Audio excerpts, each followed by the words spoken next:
Fui la razón por la que se fue. Ahora le va increíble, y estoy intentando convertirme en el hombre que ella merecía. Dicen que la retrospectiva es 20/20, pero hombre, ojalá hubiera visto las cosas con claridad cuando aún importaba. Ahora tengo 31 años. Por aquel entonces tenía 25, estaba atrapado en un trabajo de informático sin futuro que odiaba, vivía en un estrecho apartamento de 2 habitaciones en Valencia y me ahogaba en mi propia amargura. Solía pensar que el mundo me debía algo solo por aparecer. Estaba enfadado, inseguro y lleno de excusas. Y de alguna manera, tenía a esta mujer increíble que me quería a pesar de todo. Se llamaba Jimena. Tenía 24 años cuando nos conocimos. Una enfermera pediátrica con la sonrisa más brillante y el tipo de presencia que te hacía querer ser mejor persona. Ambiciosa, compasiva, con los pies en la tierra. Todo lo que yo no era. Nos conocimos a través de un amigo común en una barbacoa de las fiestas de San Juan en Alicante. Recuerdo que se rió de uno de mis chistes tontos y pensé, vaya, esta chica está fuera de mi alcance. Pero se quedó. Durante 3 años, se quedó. Incluso cuando la alejé con mis celos. Incluso cuando llamé a sus sueños poco realistas. Incluso cuando hice que todo girara en torno a mí. Quería volver a estudiar enfermería en Barcelona. Le dije que era tirar el dinero. Dijo que quería dedicarse a la enfermería de viaje durante 1 año y la acusé de querer huir de mí. Estaba tan consumido por mis propias inseguridades que me convencí de que acabaría dejándome de todos modos. Así que me adelanté. Lo saboteé. Busqué peleas. Ignoré sus necesidades emocionales. La excluí. Una noche, después de que llegara a casa entusiasmada por haber entrado en un programa de posgrado, la miré fijamente a los ojos y le dije, no quiero estar con alguien que antepone su carrera a su relación. No gritó. No lloró. Solo, asintió. 3 semanas después, se había ido. Dejó una nota en la encimera de la cocina, te quiero, pero no puedo seguir prendiéndome fuego para mantenerte caliente. Leí esa frase unas 1000 veces. Al principio, me enfadé. Les dije a mis amigos que era egoísta, que me había abandonado. Pero en el fondo, sabía la verdad. Fui yo quien lo rompió. Solo que no quería admitirlo. El silencio que siguió fue brutal. Me bloqueó en las redes sociales. Cambió de número. Amigos comunes dejaron de hablar de ella. Intenté seguir adelante, salí con algunas personas a medias, pero siempre volvía a ella. Y aquí está el truco, ella fue a Barcelona. Se licenció. Se hizo enfermera. Viajó a Chile con Médicos Sin Fronteras. Ha aparecido en publicaciones locales. Un amigo dice que se compró su propio piso y fundó una clínica sin ánimo de lucro en Granada que ofrece asistencia sanitaria gratuita a familias desfavorecidas. Ella se convirtió en todo lo que dijo que sería. Y yo, me quedé atascado. La culpa me afectaba más por la noche, en los momentos de tranquilidad. Me acostaba en la cama pensando en la vez que la hice llorar porque se quedó hasta tarde en el trabajo. O cuando puse los ojos en blanco ante su tablón de ideas. O en que nunca le dije que estaba orgullosa de ella, ni una sola vez. Mirando atrás, no perdí a Jimena porque dejara de quererme. La perdí porque no me amé lo suficiente como para dejar que me amara plenamente. Tenía miedo de ser visto. Miedo de no ser suficiente. Así que me aseguré de no serlo. Ya han pasado más de 4 años. Y algo ha cambiado en mí recientemente, algo grande. Pero llegaré a eso en la siguiente parte. Por ahora, solo quiero decir esto, si tienes a alguien que cree en ti, que ve tu potencial incluso cuando tú no puedes, no lo des por sentado. Porque una vez que se han ido, el silencio es ensordecedor. No hubo un gran momento que me cambiara. Ni una crisis dramática, ni una epifanía bajo la lluvia. Fue más bien una combustión lenta. Una serie de pequeños momentos que se fueron acumulando hasta que ya no pude ignorarlos. Empezó 1 año y medio después de que Jimena se fuera. Yo seguía en el mismo trabajo en Valencia, un cubículo gris, la misma taza de café de plástico, las mismas conversaciones aburridas con compañeros que en realidad no me caían bien. Me levantaba tarde, hacía las tareas a medias y luego me iba a casa a mirar el móvil hasta las 2 de la madrugada. Me decía a mí misma que estaba bien, pero la verdad, estaba atascada, congelada, hueca. Un día me encontré con Kai, un viejo amigo de la universidad. Hacía años que no hablábamos. Siempre había sido uno de esos tipos que tenían su vida resuelta de forma tranquila y discreta. Por aquel entonces, solía burlarme de él por ser demasiado serio. Pero ahora, parecía feliz. Equilibrado. Vivía en Málaga, tenía su propia empresa de diseño, estaba casado y tenía una niña. Me preguntó directamente, ¿cómo has estado realmente? Y no podía mentir. Le dije que había estado holgazaneando. Que estaba cansada de despertarme sintiendo que estaba desperdiciando mi vida. No se compadeció de mí. Se limitó a asentir y dijo, bueno, tienes dos opciones, seguir en la niebla o hacer algo al respecto. Esa frase se me quedó grabada. Unas semanas más tarde, después de otro fin de semana solitario viendo partidos de fútbol y comiendo fideos instantáneos, abrí el portátil y busqué terapeutas en Valencia. Siempre me había dicho que la terapia no era para mí, que podía arreglármela sola. Pero estaba claro que eso no funcionaba. Se llamaba Lucía, una terapeuta de voz suave especializada en ayudar a personas atrapadas en ciclos de autosabotaje. En la primera sesión, ni siquiera pude establecer contacto visual. Me quedé mirando un punto en el suelo y le dije que creía que estaba rota. No intentó arreglarme. Se limitó a escuchar. Semana tras semana, empecé a desenterrar todo lo que había enterrado. Mi miedo al fracaso. Mis celos. Mi resentimiento por la ambición de Jimena, porque en el fondo me recordaba todo lo que yo no era. Resulta que no estaba enfadada con ella. Estaba enfadado conmigo mismo. La terapia fue el primer paso. Pero no me detuve ahí. Empecé a escribir un diario cada mañana. Solo 5 minutos escribiendo, intentando dar sentido a mis pensamientos. Luego vinieron los pequeños cambios, levantarme más temprano, cocinar comidas de verdad en lugar de basura de microondas, reducir el consumo de alcohol. Me apunté a un gimnasio, no porque quisiera un paquete de 6, sino porque estaba cansada de sentirme débil. Física y mentalmente. Kai nos visitaba a menudo. Se convirtió en una especie de mentor no oficial. Tomábamos un café cerca de la ciudad de Les Arts y Les Sciences y me hacía preguntas difíciles. ¿Cómo que quería hacer con mi vida? Al principio, no sabía qué responder. Pero poco a poco, algo empezó a formarse. Me di cuenta de que siempre me había atraído la escritura. En la universidad solía escribir relatos cortos y entradas de blog, pero lo dejé cuando empezó la vida real. Kai me animó a retomarlo. Y así lo hice. Empecé a escribir por las noches, ensayos, relatos, incluso un blog. Al principio era solo para mí. Pero, con el tiempo, empecé a publicar en internet artículos sobre salud mental, masculinidad, relaciones, las cosas que siempre me había dado miedo decir en voz alta. Y para mi sorpresa, la gente los leía. Algunos incluso me enviaron mensajes para decirme que mis palabras les habían ayudado a sentirse menos solos. Eso, me hizo algo. Por primera vez en años, sentí que tenía voz. Como si pudiera ser útil. Como si tal vez no fuera solo un desastre. También empecé a trabajar como voluntaria 2 veces por semana en un centro juvenil del barrio de Ruzafa.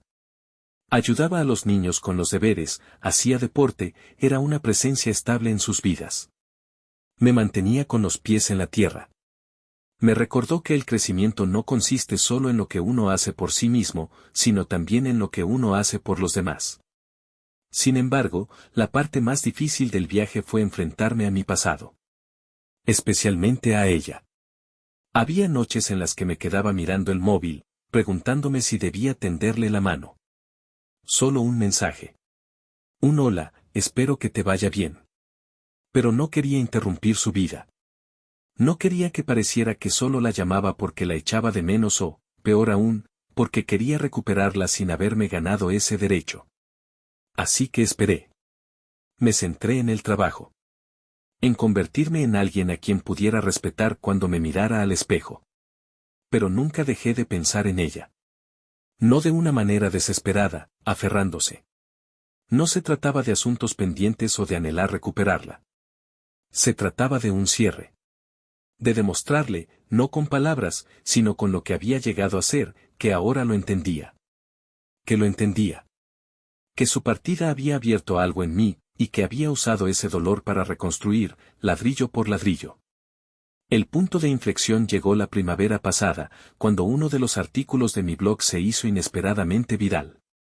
Trataba sobre la responsabilidad, sobre ser el villano en la historia de otra persona y aprender a vivir con ello. El artículo era crudo, vulnerable y profundamente personal. No mencioné nombres, pero cualquiera que me conociera sabía que se trataba de Jimena. A la semana siguiente, recibí un mensaje en Instagram. Solo una línea. Has cambiado. Ya lo veo. Era de ella. Me temblaban las manos cuando lo leí. Me quedé mirando la pantalla durante 10 minutos antes de responder. Pero al final, tecleé. Lo intento. Nunca esperé que leyeras eso, pero gracias. Significa más de lo que puedo decir. No respondió de inmediato. De hecho, no volví a saber de ella durante varios días. Pero algo había cambiado. Tras años de silencio, la puerta se había abierto, solo una rendija. No una promesa, ni una garantía, sino una oportunidad. Y eso era suficiente por ahora. Después del mensaje de Jimena, no podía dejar de pensar en ella. Durante días, repetí esa frase en mi cabeza, has cambiado. Ya lo veo. No me había dicho que me perdonaba. No había dicho que quería hablar. Pero había reconocido el crecimiento, y para alguien como yo, que solía ahogarme en la negación y la defensa, eso lo era todo. Aún así, no quería presionar. Sabía que no se trataba de recuperarla. Se trataba de respetar su espacio y demostrarle que no era el mismo hombre egoísta que solía menospreciar sus sueños solo para sentirme más grande en mi propia piel. Pero una semana después, volvió a mandar un mensaje. Jimena, voy a estar unos días en Valencia. Visitando a mis padres. Si quieres tomar un café, avísame. Me quedé mirando la pantalla como si fuera a desaparecer. Escribí sí 3 veces y lo borré igual de rápido. No quería parecer demasiado ansiosa. Al final, me decidí, me gustaría. Cuando te venga bien. Quedamos el viernes siguiente en un pequeño café de El Carmen, el tipo de sitio que nos solía encantar, paredes de azulejos, viejas mesas de madera, café expreso que golpeaba como un puñetazo en el pecho. Cuando entró, se me cortó la respiración. Jimena parecía diferente. No drásticamente. Solo, evolucionada. Era más alta. Llevaba el pelo más corto, ondulado y elegante. Llevaba una americana verde oscuro sobre una blusa crema, y algo en su forma de moverse, compuesta, segura, lo dejaba muy claro. No era la misma mujer a la que herí. Y no era mía. Nos abrazamos, brevemente. Fue cortés pero rígido, el tipo de abrazo que la gente comparte cuando ya no sabe cuáles son las reglas. Le acerqué la silla, una vieja costumbre que la hizo sonreír débilmente. Por un momento, vi un destello de la mujer que solía conocer. Pedimos café. Hubo una larga pausa antes de que ninguno de los dos hablara. Finalmente rompió el silencio. Así que, ¿estás escribiendo ahora? Asentí con la cabeza. Lo intento, sí. Solo ensayos y cosas personales. Algunos trabajos independientes. Asintió impresionada. He leído algunos de tus artículos. Son, sinceros. Brutalmente honestas. A eso iba, dije. Pensé que era hora de dejar de mentirme a mí mismo. Jimena removió su café, evitando el contacto visual. Es extraño leer tu versión de las cosas. No está mal, solo, extraña.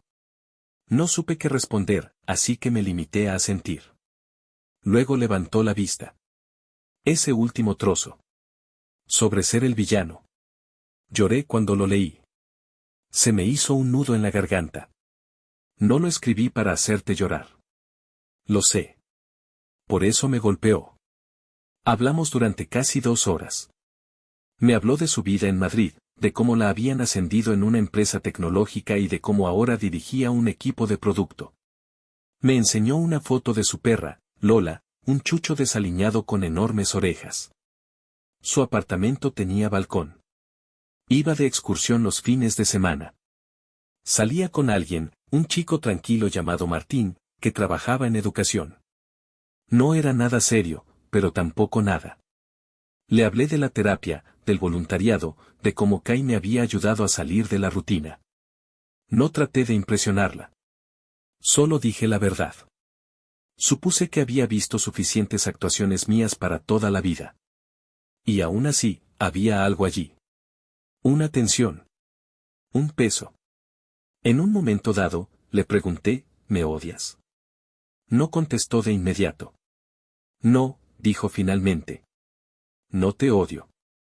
Lo hice, durante un tiempo. Pero luego me di cuenta de que aferrarme a eso solo me mantenía atada al pasado.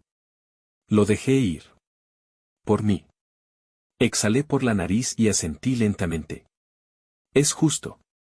Yo también me odié, durante mucho tiempo. Jimena miró su café y luego volvió a mirarme. Su voz se suavizó. Realmente pareces diferente. Intento vivir de otra manera. No solo parecerlo. Ella sonrió ante eso, pequeño, pero real. Caminamos juntos después del café, por las estrechas calles adoquinadas del casco antiguo. Hubo silencio durante un rato. Cómodo, pero teñido de algo no dicho. Entonces dejó de caminar. Estábamos frente a aquella vieja librería que tanto nos gustaba, Letras y Viento, aún en pie, aún hermosa en su polvoriento caos. Se volvió hacia mí. ¿Alguna vez piensas en lo que tuvimos? ¿En lo que podría haber sido si las cosas hubieran sido diferentes? Asentí con la cabeza. Todos los días. Jimena apartó la mirada, parpadeando con rapidez. Me rompiste, Javier. No solo acabaste con la relación, me hiciste cuestionarme si era demasiado. Demasiado impulsiva. Demasiado exigente. Tuve que reconstruirme desde los cimientos. Se me oprimió el pecho. Quería decirle que lo sentía por enésima vez. Pero ya se lo había dicho de muchas maneras. Así que en vez de eso, dije esto. No te merecías nada de eso. Y estoy orgulloso de ti, por en quien te has convertido. Incluso si nunca llego a ser parte de ella de nuevo. Eso pareció golpearla más fuerte que cualquier disculpa. No sé qué es esto, dijo. Nosotros hablando de nuevo. Vernos el uno al otro. No digo que signifique nada. No te estoy pidiendo nada, respondí. Solo, quería que supieras que me importas. Que recuerdo todo, y estoy agradecido por ello. Incluso el dolor. Asintió lentamente, con lágrimas en los ojos. No nos despedimos con un abrazo. Nos quedamos allí de pie unos segundos, ambos atrapados en ese extraño espacio eléctrico entre el cierre y la posibilidad. Antes de marcharse, dijo una última cosa. Quizá volvamos a hablar. Tal vez no. Pero me alegro de que lo hayamos hecho hoy. Y luego se fue. Me quedé de pie frente a aquella librería mucho después de que ella desapareciera al doblar la esquina, mirando fijamente la descolorida puerta azul, pensando en todo lo que solíamos ser, y en todo lo que ya no éramos. Pero por primera vez en mucho tiempo, no me sentí desesperada. Me sentí humano. Después de aquel día en Valencia, no supe nada de Jimena durante semanas. No lo esperaba, sinceramente. Sabía que una buena conversación no podía borrarlo todo. Ella tenía su vida. Yo tenía la mía. Aún así, me aferré a aquella tarde, no como a una cuerda a la que aferrarme, sino como a un recuerdo tranquilo que volvía a visitar cuando necesitaba recordar por qué había cambiado. Pero entonces, de la nada, me volvió a mandar un mensaje. Lola y yo vamos a Sevilla este fin de semana. ¿Quieres ir a comer? Miré fijamente mi teléfono, con el corazón acelerado. Era casual, claro. Pero podía leer entre líneas. No se trataba de un café ni de una conversación trivial. Se trataba de una comprobación. Una prueba. Pasé los 2 días siguientes obsesionado, no por lo que tenía que decir, sino por cómo demostrarle, sin esforzarme demasiado, que la versión de mí que había visto aquel día no era una casualidad. Que el nuevo Javier no era una máscara que me ponía para reconquistarla, sino alguien en quien había luchado por convertirme, ladrillo a ladrillo. Quedamos el domingo en un soleado local de tapas cerca del río. Jimena trajo a Lola, que inmediatamente decidió que yo merecía un olfateo y luego se acurrucó bajo la mesa como si nos conociéramos desde hacía años. Jimena parecía más relajada esta vez, menos reservada. Hablamos de todo y de nada. De su último proyecto en el trabajo, de mi ensayo publicado en una pequeña revista de Barcelona. Le enseñé una foto del centro comunitario donde había empezado a dar clases de escritura a adolescentes. Parecía sorprendida. Nunca solías tener paciencia para algo así. No lo hice, admití. Pero resulta que, cuando dejas de pensar que el mundo te debe algo, encuentras mucho más espacio para dar. Hubo un silencio después, cómodo, no incómodo. Del tipo que dice, vale, te veo. Cuando terminamos de comer, paseamos junto al río. Lola trotaba delante, parándose de vez en cuando a olisquear los arbustos o a mirar con desaprobación a los corredores. Entonces Jimena dijo, Martín y yo terminamos las cosas. Parpadeé. Oh. No fue por ti, si eso es lo que estás pensando. No lo estaba, mentí. Me miró con complicidad. Es un buen hombre. Gentil. Amable. Pero siempre sentí que intentaba convencerme de que estaba totalmente en él. ¿Sabes? Sí, dije. Conozco esa sensación demasiado bien. Nos detuvimos cerca del borde del paseo. El sol de última hora de la tarde pintaba de dorado el agua. He estado pensando mucho desde Valencia, dijo. En ti. En nosotros. Sobre cómo es realmente la curación. Me quedé callado. Pasé tanto tiempo intentando fingir que ya no importabas, continuó. Que todo lo que tuvimos fue un error. Pero tampoco puedo mentirme sobre eso. Éramos reales. Y también éramos un desastre. Pero no éramos del todo malos. Asentí con la cabeza. Pienso en los buenos momentos todo el tiempo. No para reescribir el final. Solo para honrarlos. Me miró. Sus ojos ya no estaban enfadados. Solo pensativos. Suaves. No sé si estamos destinados a dar la vuelta, dijo. Quizás solo somos dos personas que se conocieron demasiado jóvenes, se hirieron demasiado profundamente y aprendieron demasiado tarde.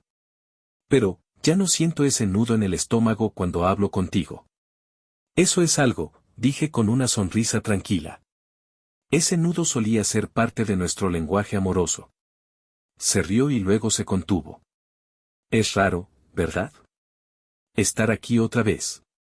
Juntos, pero no. Hablando así, después de todo. No es raro, dije. Es curativo. Se miró las manos.